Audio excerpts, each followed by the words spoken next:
بله مسله دا د پروژه کې انجکشن لګول، ستن لګول، ډریپ لګول، دا څه حکم لري؟ اول دا قاعده زده کړي بدن لره په حالت د روژې کې هر هغه شی چې هغه په منفذ اصلي باندې ولاړ سي. منفذ اصلي څه ته وایي؟ چې هغه شی لکه اوس ګوره د انسان بدن له معدې لره چې کوم دی هغه کم لار ده، هغه خوله ده یا پزه ده، وینې، یا دوبر ده.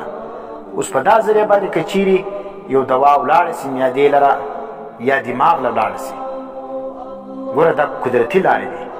دماغ لره یا معدې لره په هغه لارو باندې چې هغه قدرتي لارې وي، په هغه طریقه باندې ولاړه سي، نو بیا په دې باندې چې کوم د هغه روزه ماته ده. د خولې په ذریعه باندې معدې له ولاړې یا د پزې په ذریعه باندې وینې یا دماغ له ولاړ سي یا د دوبر په ذریعه باندې هغه ورسېدل معدې لره، نو په دې باندې چې کوم د هغه روزه بیا څه به کېږي؟ ماتېږي ده.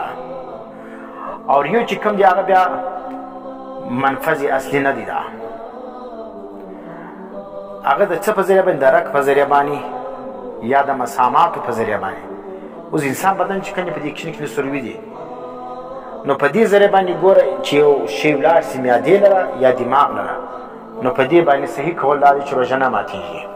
اختلاف پکښې دی، بعض علما یې ماتېږي، لیکن اکثر علما پر دې باندې چې ستن باندې روژه نه ماتېږي.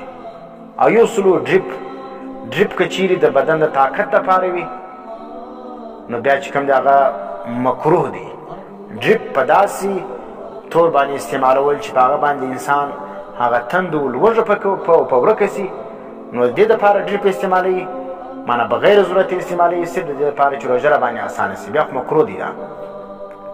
او که چیرې یو ضرورت ولو د دې دپاره نه استعماله دي، بل یو ضرورت دپاره استعماله دي، زخم دپاره یا د بل شي دپاره استعماله دي، نو بیا چې کوم په هغه باندې مکروه نه ده.